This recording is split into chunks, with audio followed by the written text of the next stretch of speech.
I'm excited to hop into this, and I'll start here. One of the things that we know, Mark Twain said, and I love this quote. He says, "It's not the size of the dog in the fight; it's the size of the fight in the dog." Right? I absolutely love this, and which brings me to making sure that we work with clients, right, that have a lot of fight in them. That's really why I shared this quote with you guys, because we are not there to save our clients, and you don't want to be that type of a coach, a leader, a business owner that's trying to acquire people to work with.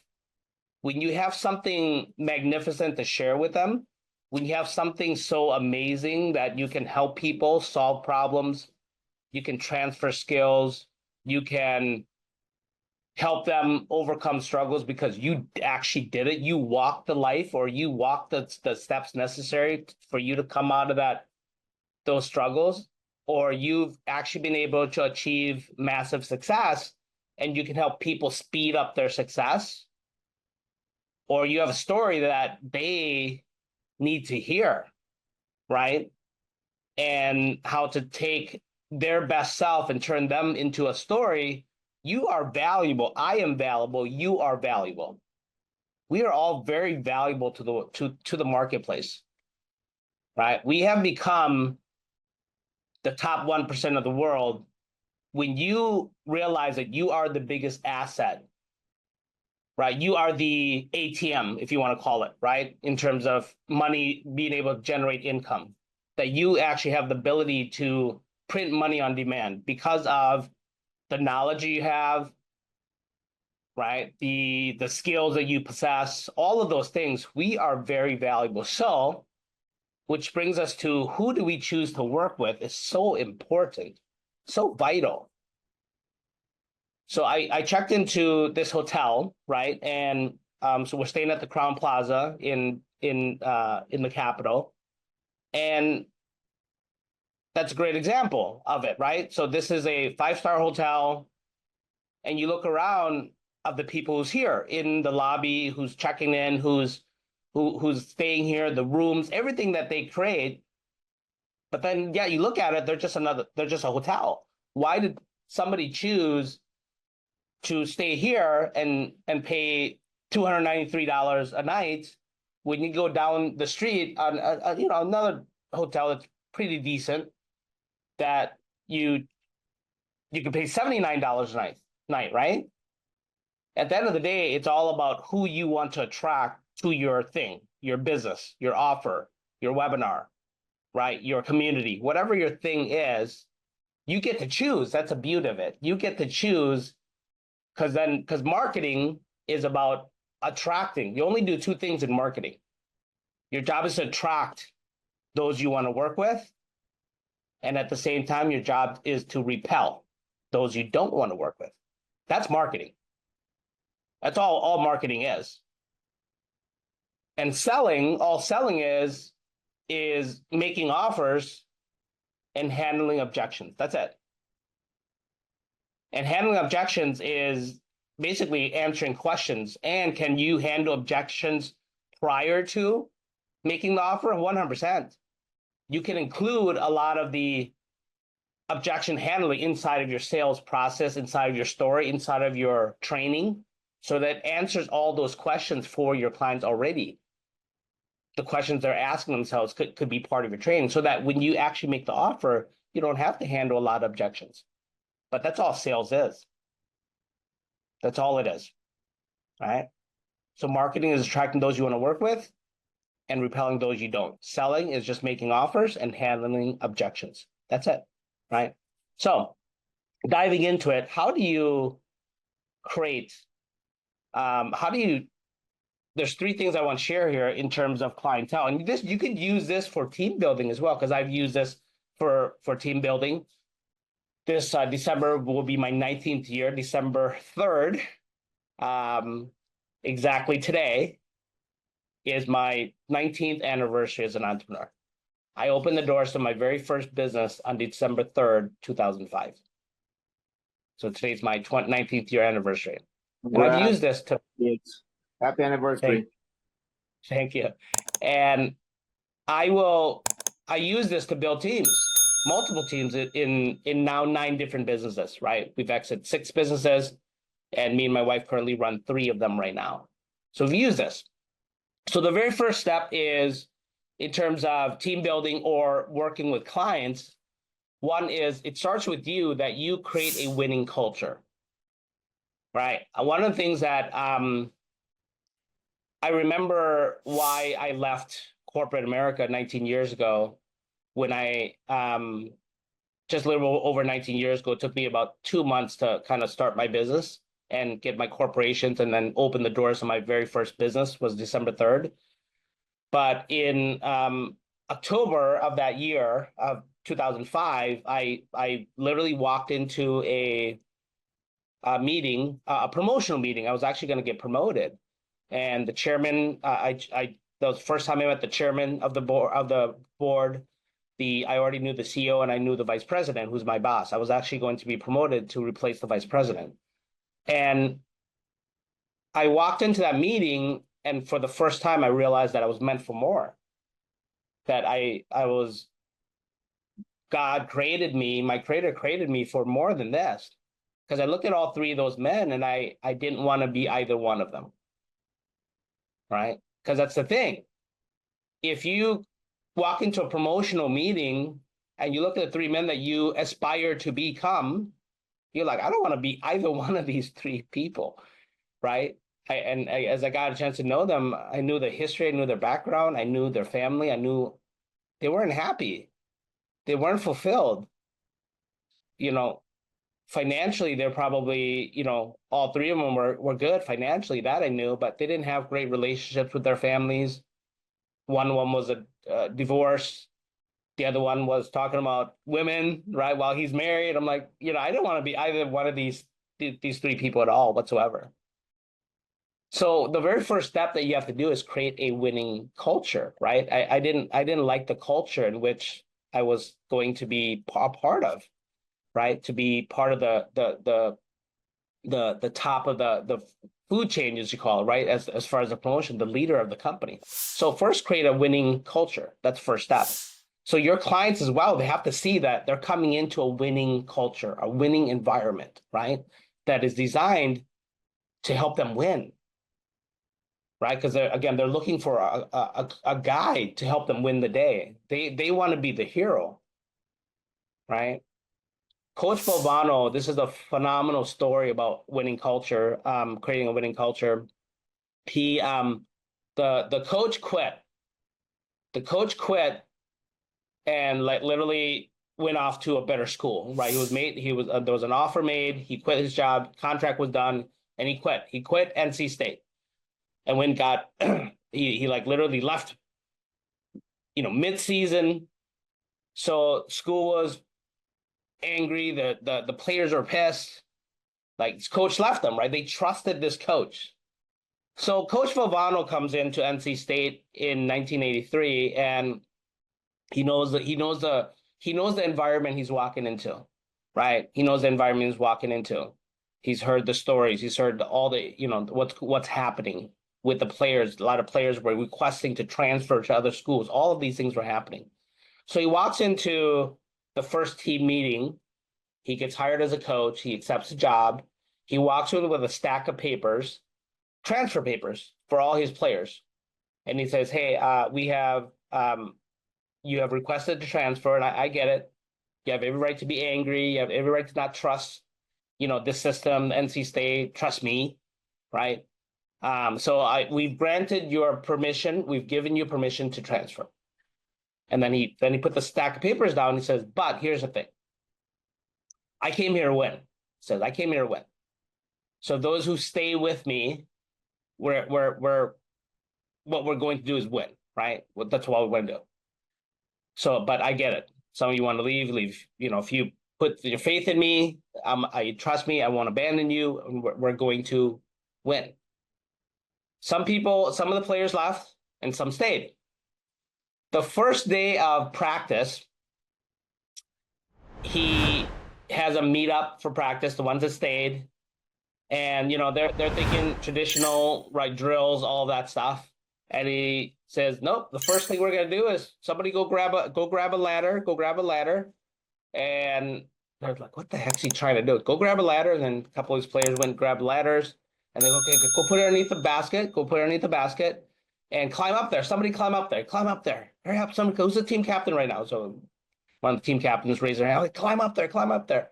Right. And then you just made the shot that won the game. Climb up there and cut the nets.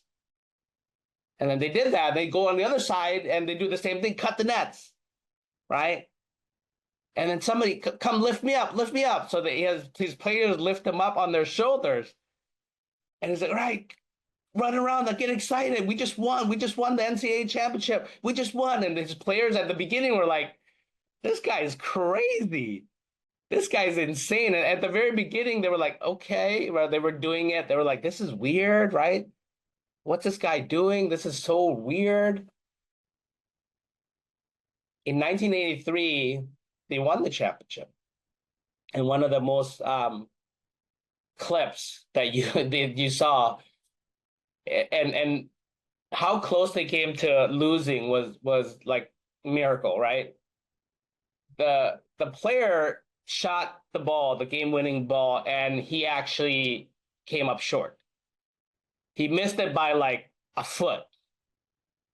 But so happens the center just happened to be right underneath the basket by himself. And he just literally jumped up, grabbed it, and dunked it. Right? If he wasn't there, they would have lost the game. So the whole player, the whole stands erupts, the players erupt. Valvano is so excited. He runs around the gym. He's running around going crazy, and his players are chasing him. Why? Because coach created that winning culture at the very beginning that they're gonna grab he's a short guy too. Little Italian guy, like 5'1". They were gonna throw him on their backs and then parade him around the gym. And he knew that. He knew that, so he tried to get away from them, and they're on chasing him down in the stadium, and they finally grabbed him and throw him up on their shoulders, and they did the thing. Then they went to cut the nets. They went and did all those things. And what this teaches us is that our minds, our emotions have to arrive at the destination before our life does. Right? What he did was he sent out energy out to the universe of what he wanted. He saw it happen before it actually happened. That's how you create a winning culture. Right? So just like us, we have, we created this laptop lifestyle tribe, right? And why did we create it? Is it just another community to sell courses and sell coaching programs to sell done for you services? No, it's the winning culture is very, very, very simple. For myself, and I want to do it even more, right? Is to be that person who lives life on my terms, to be that person who doesn't settle, right? Who is not settling, who goes where he wants, when he wants, take as many people as he can, and can stay wherever as long as he wants. And the winning culture that I'm creating here that's exactly what I want for you guys, right? For everybody who's coming into this community to be a part of, not just to sell another product, another service, but to be the best example of your product, of your service, whatever your thing is, right? And when you're a client, that's what attracts the right people. That's how you create a winning culture, because they see it. They see it before they even say yes to your offer. They see it before they even start their journey. And they see it before they even arrive at that journey as well, whatever your thing is. Right? Whether it be selling the vegan lifestyle, or you're doing marketing, or me what I sell, freedom, right? All of that stuff is creating the culture in which I want to see you guys live before you even arrive at it, right? And that has to be part of your offer. So what's the winning culture for you? Let's talk about it. Let's start there. What's the winning culture for you, for your clients to see? That's why I say so much for us, right? Live, work, earn from anywhere, live the laptop lifestyle, have the ultimate freedom of time, finance, location, wake up, do what you love, what you're great at, that you can be paid for because the world needs it. That's the culture in which I'm operating this, my offer, right? What I sell, what I'm most passionate about doing and loving. What about you guys?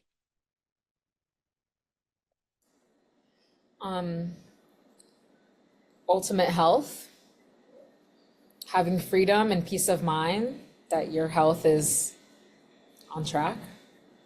You have the Mm-hmm. energy to live a vibrant life. Huh? Right Long, to long life, longevity. yeah. You paint that picture, you paint that image, you paint that, you know, you're 81 years old and it's at the family Christmas party at your house. Your grandpa or grandma now, and you're able to be on the floor wrestling with your 14-year-old grandson or granddaughter, and you can actually do it, right? That's that's that's basically creating a winning a culture, right? The culture around that, so that they can know that the thing that they're buying, the thing that they're purchasing is exactly future pacing them to achieve that result, that transformation, that culture of winning. Yeah. What about you, Brandy or Anton? What's your winning culture? I'm still thinking on mine. I'm trying to find that language and I think Yeah. I'm close. I'm thinking. I'm thinking. Okay. Okay. Yeah, Anton, finance. I'm not too sure of mine either, to be honest with you, but um as you know, what I'm trying to do is very similar to what you're doing. I just want to free people from being stuck in the rat race, Right. and to tell them it's okay to imagine a world where you're not stuck in a W-2 job, basically. Mm-hmm. So I don't know what kind of culture that translates into, but for me, basically, the pain has to be there. You have to be sick and tired of something so you can take action. Just Mm-hmm. like the people that are unhealthy, it's the same thing. If you're not really sick and tired of it, you're probably not going to take big action. I see for you, Anton, like so we're conditioned, right? We're conditioned to do, right? That's what we're conditioned to do, right? In school, we went to school and that's what they taught us to do. The box that I talk about, hey, do these things. Even as a child, what were we asked in school? What was one of the most famous questions asked? When you grow up, what do you want to do? What do you want to do when you grow up? Nobody really asked, who do you want to be when you grow up? Never asked. What do you want to do? Because that's how we're taught. That's the you do this, you become that police officer, you do this, you become that doctor, and then you'll have this, and then you'll be this type of a person. And I think for you, Anton, your program is the opposite. I think it's be, do, and have. It's be this person, become this person, so that you can do these things, and then you can or be, have, do. Be the person you can have these things, because the result of you having is because who you become. And then you do this, right? Just like me, I become this person and I have the things that I have now. So what does that translate to? Me doing all of these things. Me and my family here in Laos yesterday, it started yesterday, we were contributing already, right? Just going around town, just giving money to those we see that are poor. I could see that they're poor, right? Being able to do that is amazing. But that is a result of me having, and the result of me having is because the cause of that is me being. Right. And when you speak, your languaging, your messaging is more an emotional message, right? So instead of a logical message, kind of like what you said, my thing is helping people do this, right? And it's got to be more emotional. It's going to be more emotional to the point where you talk about, like, imagine your life. You walk into a restaurant, you just order. You just order. Imagine you saw a commercial on TV and you're like, I want that. And you don't even wait for what they're selling it for. I want that. Or you see something on a magazine, or somebody tells you about this amazing place. You're like, I want to go there. Oh my God, those people need help. We should do something, right? We should get involved. And the financial piece of you wanting to buy that or go there or get involved or order, that whole part is not even part of your decision making, the choices you make. What if that was your life? Right? And then you can go to the logical and say, and that's why my mission is to help people, right, that feel like they can't have and do and be those things, to actually being that type of person, doing those type of things and having the things that you desire, and to get out of where you're at right now, stuck in your 9 to 5 that you hate going to, and helping you turn that into a business that you are in love with, right? So now it makes sense. The vehicle in which you're helping them to achieve the thing, the result in that transformation, now it makes sense. Yeah. And that's the type of culture. When we talk about winning culture, that's it. The winning culture for you is like, why not be, why not do, why not have, without limits, right? That's a culture. Why not? Who says we can't? Who says that next guy who I see doing it, or that girl I see doing it, or being and having, why can they be, have, and do, and I can't? Yeah, that's a culture you want. Because I'm a big believer. If somebody else can do it, I can too. They either just did it before me, or they modeled after somebody who did it before me. They did it before them, and now they're doing it. And I need to stop with the how and focus more on the who. The who's doing it. Because the who will teach you the how. Make sense? Yeah. So It's not, how is it different from a mindset, sis? What's the difference between mindset versus culture then? it's very similar, because the culture of it is the biggest difference is when you work on the culture, you're working on the environment. When you work on the mindset, you're working on the person. Make sense? Yeah. When you work on the culture, you're creating that type of environment. They're walking into that environment. They're walking into Anton saying, let's live our best life. Let's make the money we want to make. Let's have the relationship we want to have. Let's have that time. Let's do what we love. Right? That's a culture. That's an environment. Gotcha. Right? Okay. So that's why we talk about winning cultures. Okay. Right. So the second part of this is then once you have this create winning culture, then the second step of this is you identify, right? You have this culture that you are inviting people, you're the right person into this culture, into this environment. Then the second step is let's identify the right talent, the right person that needs to come into this environment. If you look at every winning team out there, it starts with creating that culture first of winning.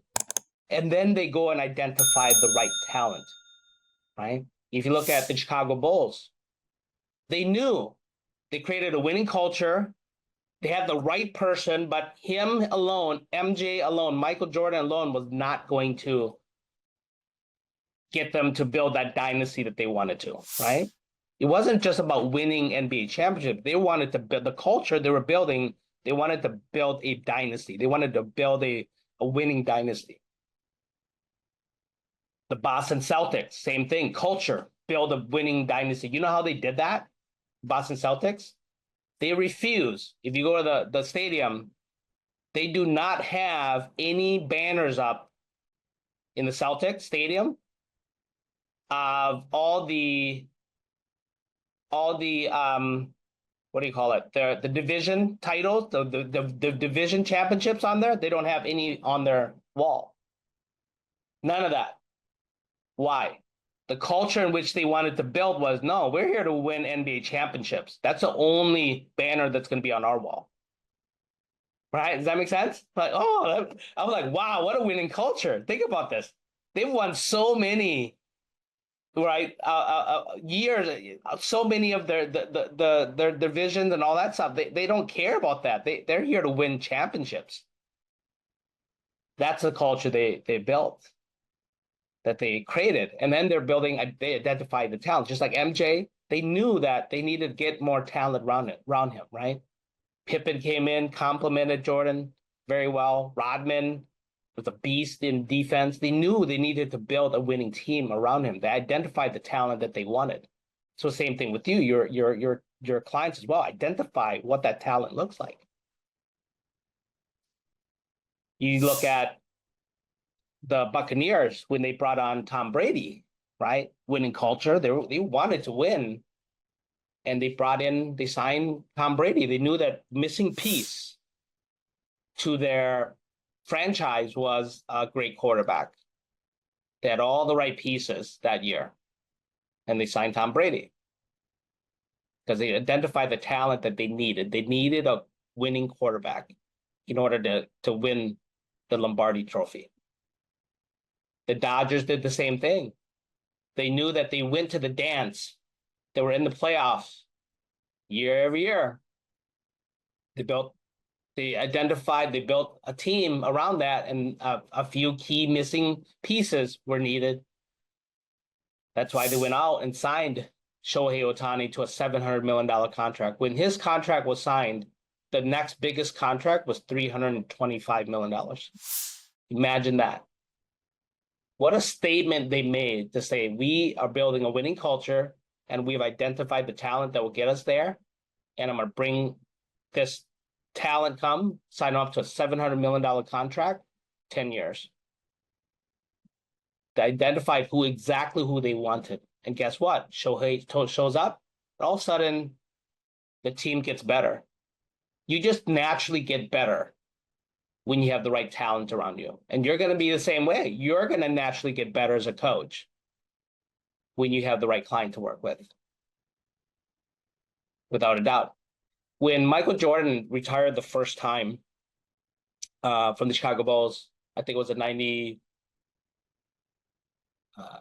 or something like that. I can't remember, but he was gone for that 1 year, 1.5 years, whatever. The team that was still remained that was with him to win the first 3-peat, their stats went down after Jordan left. When he comes back, their stats go up. And that's what ends up happening with a team environment like that. When you have a winning culture, you identify the right talent, everybody gets better. Everybody gets better. Right. If you look at Apple, when they almost went bankrupt, they knew the talent that they needed. They identified the talent that they needed to bring back. And they went out and, when Steve went out and built Pixar, they went back and got Steve Jobs back. And they said, look, we're almost bankrupt here. Come back, please. They identified the talent that they needed, because the talent that they had was not going to take Apple to the next level. Thank God they did that, because Apple now is the highest valuation company, right? Same. I think the top 7 combined don't make up what Apple's valuation is right now. Nvidia is number 1. They're the new Apple. But yes, prior to Nvidia going on a tear last year, yeah, it was Apple plus. Apple, 100%. Yeah. Right. So they identify the talent. So for me, the talent I want around me are people who are dreamers, who don't want to settle, who say, man, the universe is a limit, right? Not just the sky, the universe is possible. Who made a decision to pursue their dream, talk less and do more, right? Who say, I have a dream and I'm going for it. I made a decision. The third is somebody who seeks direction, who refuses now and understands that modeling after success is the only way to remove uncertainty, remove the trial and error, and all of that stuff is just to follow directions, is to leave that ego card at the door and say, you know what, I'm here. If you've done this, show me the way. Because the how, I know the who is what will get me the how. That's who we're looking for. That's the type of talent that I want around me. I'm not looking just for like people, just followers. I'm looking for leaders who are humble enough to say, if I can get from here to there faster, but just by you telling me exactly what to do, I will do it. That's what I want. Somebody who's willing to do more and talk less. Action takers. And then people who are dedicated to their success, that refuse to give up, refuse to quit. Why? Because that's who I am. And that's who I want around me. I'm not meant to be here. My story of leaving Laos when I was 4.5 years old on my mom's back, swimming across the Mekong, canoe flipping, getting shot at by the communist police, the water patrols. During our country, it was communist. We couldn't leave our country. We had to seek asylum to come to the US. We had to go live at a refugee camp in Napo camp in Thailand. Had to escape our country with a lot of other families. But I knew that I had a dream. I knew I was meant for more than that. I knew that my conditions doesn't dictate who I'm meant to be, what I'm meant to do in this world. So I made a decision 19 years ago to say, you know what? I'm going to stop playing small. I'm going to not be here to build somebody else's dream. I'm going to build my own dream. I'm going to write my own book instead of be a chapter in somebody else's book. And I'm going to find a way. I'm going to find people better than me who can teach me and show me the way. And I'm willing to take action. I'm willing to never give up. That's the type of talent I want around me, right? So what type of talent do you want around you? Who's your avatar? Who's a talent that you have identified to be part of your program, to be part of your community? Wally, are you there with us? Oh yeah, I'm here. So tell us about you. What are you doing? Who are you? Who do you serve? And what result do you help your clients achieve? Well, I think that it really ruined the mood right now. Okay. Because of the last 20 years have become very negative. I'm trying to figure out how to get out of it. But at the same time, I just don't care. So I don't think I'll go any further. It'll bring everybody down. Oh. More than happy to help if you want to reach out to me, okay? Outside of this. I'll figure it out. Beautiful. Jack, are you here with us?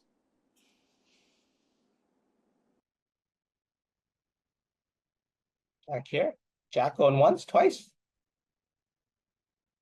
All right. Can I Uh, say something really yeah, quick? Um, yeah. how do you find these winners? Because I'm just starting to post in my community a bunch, and I'm gonna make a YouTube right after this and everything. But the other night, I called my sister and told her, "Oh my gosh, I joined my community. I mean, I launched." And so one of our cousins, who's closer to her, I don't really know, is over 300 pounds, and she's a teacher. And easily I could help her lose all that weight very easily. In my eyes, it would be so easy. And so I told my sister, oh my gosh, yeah, tell her about my free community. You know, I have already lots of recipes in there. Tell her to reach out. And she goes, oh, okay. You know, I'm really tired tonight because they're in New Mexico. I'm in Hawaii. And they said, why don't we just hop on the call in the morning? I said, perfect. Woke up super early in the morning, ready to hop on the call. My sister was like, oh, I'm in my robe. Do we have to FaceTime? I said, no, let's just do audio, a three-way call, you know? And we go to call her, and she's like, "Oh, I'm going to the movies with a friend," you know, and I'm like, "What?" You know, and even my sister was like, "This is not even for me," you know, and I made the time for this. So she obviously is having lots of health problems, 300 pounds, you know. She doesn't care, like you said, she doesn't want to lose the weight. It doesn't affect her, like you were saying, your supercharged life coach, you know, they have to want it. And she doesn't Yeah. want it. And it upset me because I have a baby, you know, and I just cleared all my time, dropped the baby off, paid for that, you know, so that he's not screaming in the background. And she said she wanted, but she didn't even show up, you know? And I'm sure you get that a lot in what you do with us, but it just really upset me, you know? Because I was like, oh my goodness. Kind of coaching, you can't want it more than your client, and Mhm. you'll find that a 100%. lot. They have to 100%. be there. But Yeah. Yeah. also, she's So my family, you know? Like, this is my cousin, you know? Like, you flaked on us, you know? But, and I'm sorry, go ahead. she obviously doesn't have a health problem. She has a decision-making choice problem, right? That's her thing. Yeah. Um, so if you look at your funnel, right? Every single one of us here, we have chosen to do this. So let's make sure that you I really understand like what it actually takes to do this, right? So if you look at your funnel, you have your top of funnel, middle funnel, bottom of funnel, right? So your top of funnel and middle funnel, the the the unfortunate part is you're always going to get people like her to come into your top of funnel. There's no doubt, right?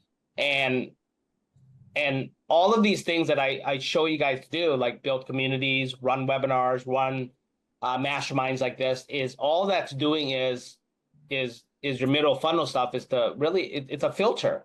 It's a filtering mechanism to filter out those who should not ascend all the way to your bottom of funnel. Because here's the thing, you don't want her to buy from you anyways. Because if she goes all the way to your bottom of funnel and actually says yes to you, she's going to be more of a headache than anything. Mhm.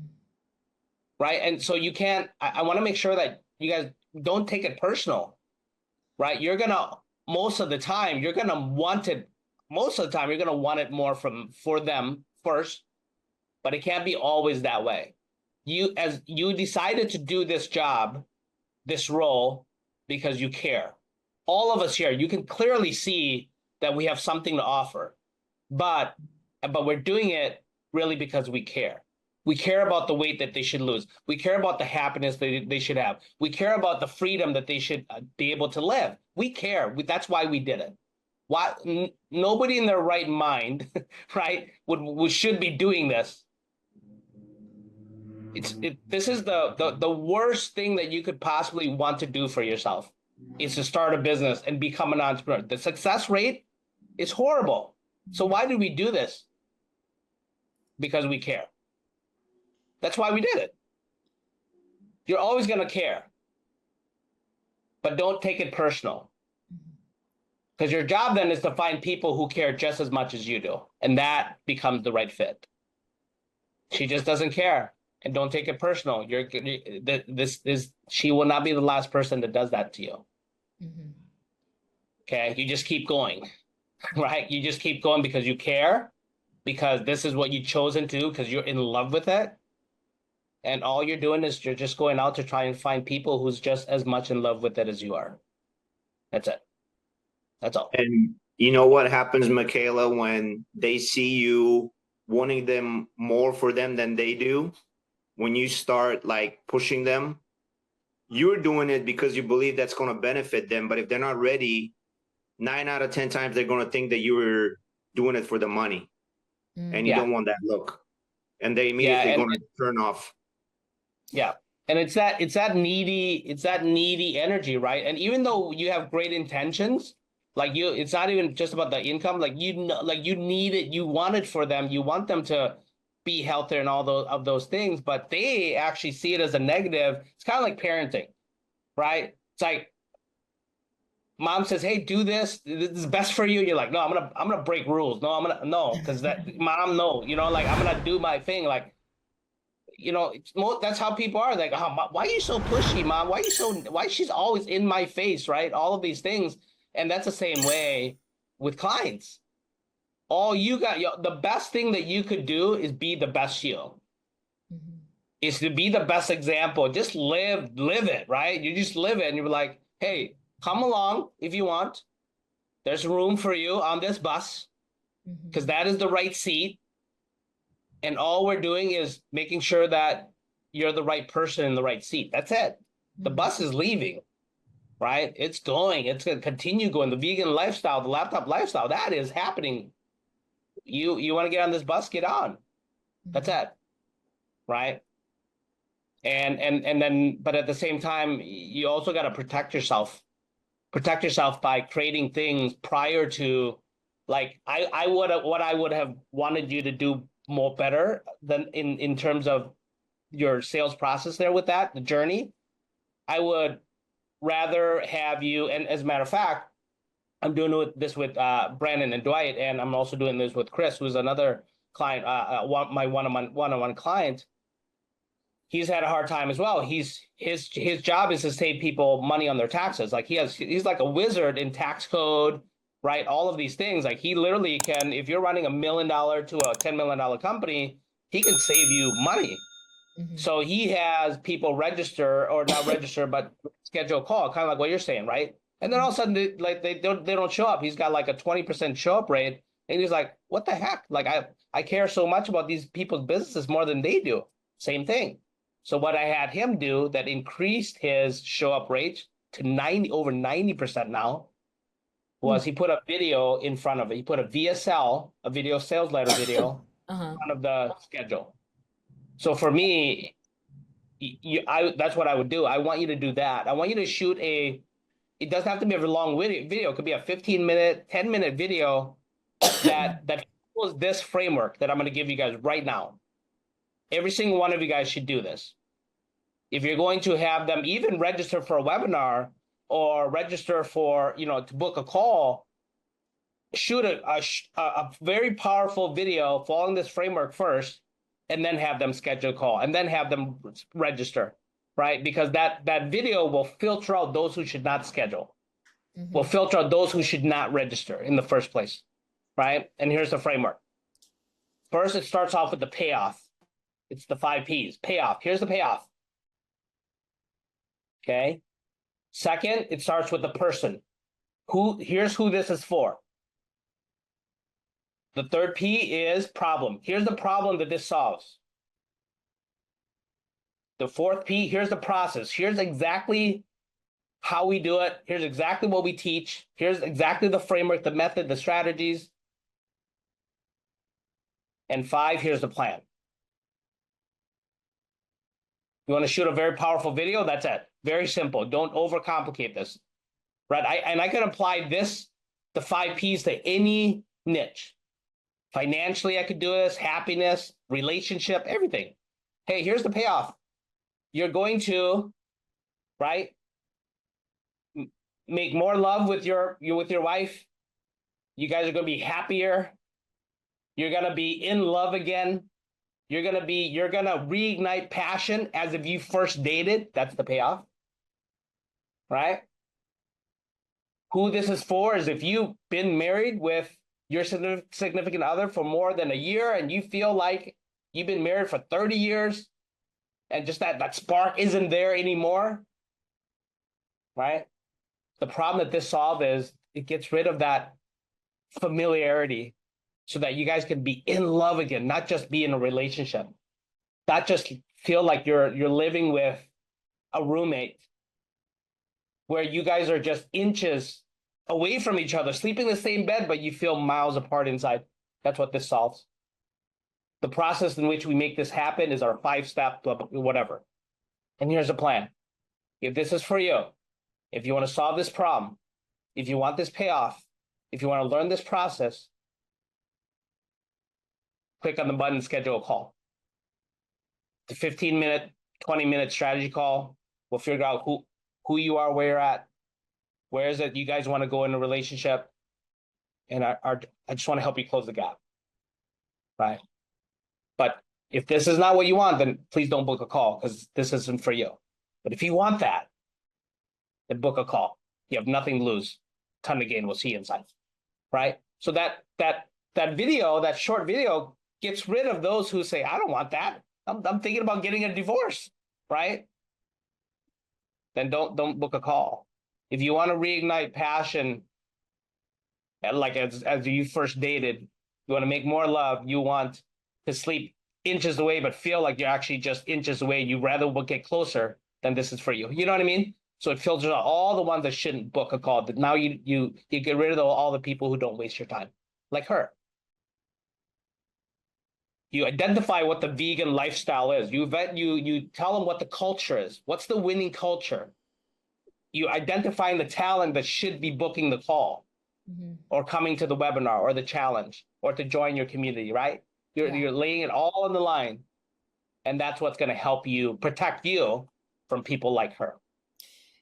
Real quick, it's so funny because after that happened, I was like, see, my coach told me this. He told me not to work with people like this. You know, I was like, she wasted my time and she didn't even want anything to do with my program. And my sister was just laughing. She goes, yeah, I even showed up, you know? But yeah, so to find these winners, we just figure out who our person is and then we just market for them. We just do our ads and everything. Yeah, because business is 3 very simple steps, right? Find a hot market. Second, find out what problem do you solve and what they want. And 3 is give it to them. That's it. We don't have to make this any more complicated than what it is. Okay. Very cool. But how you protect yourself is try to automate, guys, as much as you possibly can on the front end and use those things as a filter. That's why for us, we bring people into our Laptop Lifestyle Tribe first, right? Why? Because I want to be here. I'm going to be here. I'm going to continue doing what I love. I'm going to be here to continue adding value and give value. And then I'm going to take people on a journey with me for 30 days to be part of a Laptop Lifestyle Tribe. I'm going to give. And I'm going to send those who should come to the bottom of funnel and say, yes, this coaching program is for me. And that's who I want to work with. I've identified I am the talent. I love the winning culture. You've instilled the mindset of excellence in this, and I'm ready to get on board. I'm ready to go. And those who are not, that's okay. I'm not going to take it personal. Make sense? Can't make it personal. Okay. So now the third step in all of this is instill the mindset of excellence. Instill the mindset of excellence. I ask 3 questions when I make an offer or I build a team to my clients. I ask 3 questions. One is, can they do it? Right? Can they actually do this? Because I don't want just to be another person selling another product and service. I literally, can they do it or not? Because if they can't, I need to be brutally honest with them. See, I believe there are 3 truths. One is you being truthful to yourself. Second, you're being truthful to your ideal clients, your avatar. And then third is they being truthful to you. And the truth will set us all free. So if somebody can't do it, and I don't want to sound mean, and when I say that, I tell them exactly that you might want to consider something else here, because you're going to have a hard time selling this or marketing this, or be brutally honest, if I'm your ideal client, I wouldn't buy from you in where you're currently at right now, whether it be their state, their emotions, whatever that is, right? Unless you change this, that's the truth. I just want to tell people the truth, right? Can they do it? Second question is, will they do it? And then third question, are they a good fit? Are they a good team fit? Same thing with clients are the same way. Can they do this? Right? This offer that I'm about to make it, can they actually do this? Can they perform in their niche with their audience? Can they do it? Will they do it? Are they just talkers? Are they just dreamers without doing? And are they a good fit for me? Like I'm, I want to work with people that motivate me as well. You know what I mean? Because I'm going to show up. Are they a good team fit? Are they going to show up? Right. And that's a level of excellence that you want to create. Right. So that's how you work with winners, is you create that culture first. You identify the talent, and then you tell them that this is excellent. This is the excellence I demand from myself and you. And that's why for us, right, when I make my offer, that's why I say, hey, you get all of these things, right? You get 30 days for free after you say yes. And you get me promising you that I will get you there. Why? Because I know I'm a good team fit. I know what I'm going to bring to the table. I know the excellence of which I hold myself, and I will show up that way. And that's why I make that type of offer. That's why we put those type of guarantees. That's why we remove the risk of doing business with us that way, because I want to make sure that they are a good team fit for me as well. Because they aren't, I want to be able to have them request a refund and go, and we give them back the refund, right?